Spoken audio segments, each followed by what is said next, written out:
আমার হাজব্যান্ডের জন্মদিন উপলক্ষে রাত 12টায় তাকে সারপ্রাইজ দেওয়ার বদলি আমি প্রাঙ্ক কেক বানিয়ে ধোকা দিয়েছিলাম। ঠিক যেমনটা আমি প্রতি বছর আমার দেবরদের সাথে প্লাস আমার হাজব্যান্ডের সাথে করে থাকি। সো ভিডিও শুরুতেই বলে দিচ্ছি যে এটা একটা ফান, সবাই দয়া করে ফান হিসাবে নেবেন। কেউ সিরিয়াসলি এখানে কোনো ধরনের কমেন্ট করবেন না। যাদের ভালো লাগবে ভিডিওটা দেখবেন, আর যাদের ভালো লাগবে না তারা স্কিপ করবেন। বাই দ্য ওয়ে, আরও একটা কথা বলে দিচ্ছি, এই ধরনের কেকের আমরা অর্ডার রাখি না। তবে আপনারা যারা বিভিন্ন ধরনের অনুষ্ঠানের জন্য আমাদের পেজ থেকে কেক নিতে যাচ্ছেন, তাদের লোকেশন অবশ্যই গাজীপুরে হতে হবে। আপনার লোকেশন গাজীপুরে হলে আমাদেরকে ইনবক্স করবেন। তো চলেন মূল ভিডিওতে যাওয়া যাক।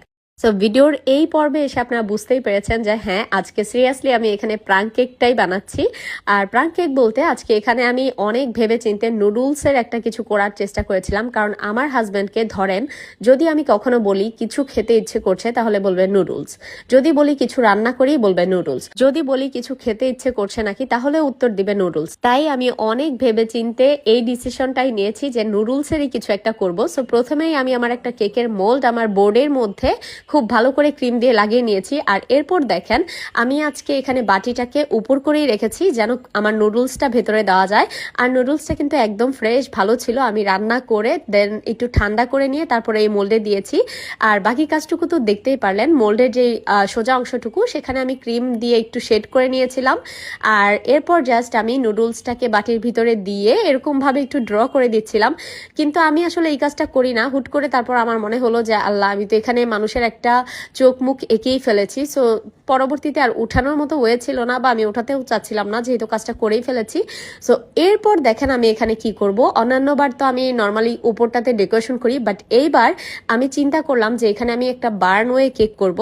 কারণ গতবার যখন তাকে একটা কেক বানিয়ে দিয়েছিলাম, সে বলেছিল যে এই ধরনের বার্ন কেক নাকি তার খুব ভালো লাগে। তাই সে যেন আরো বেশি বিশ্বাস করে যে না, সত্যিই আমি তার জন্য কেক নিয়ে এসেছি। তাই আমি উপরটাতে বার্ন করার জন্য এখানে বেকিং পেপার দিয়েছি, আর উপর দিয়ে হালকা পাতলা, দেখতেই পেরেছেন, একটু ডেকোরেশন করে দিলাম। আর এখন মেনলি পালা হচ্ছে তাকে কেকটা দেওয়ার। সে এবার বারবারই বলছিল যে কেক দিলে কিন্তু সে কাটবে না, কারণ তার কাছে কেক কাটাটা নাকি এখন আর ভালো লাগে না। সো আমি যখন কেকটা নিয়ে যাই, মানে আমার মেয়ে যখন দেয় কেকটা, তখন বলছিল যে না করলাম, তারপরেও তোমরা এটা করেছো। সো যাই হোক, সে খুব সিরিয়াসলি নিয়েছিল যে আসলে সত্যি আমি হয়তোবা কেকই এনেছি, যেহেতু বার্ন কেক। আমি বলছিলাম যে এবার আপনার পছন্দের কেকটাই আমি করেছি।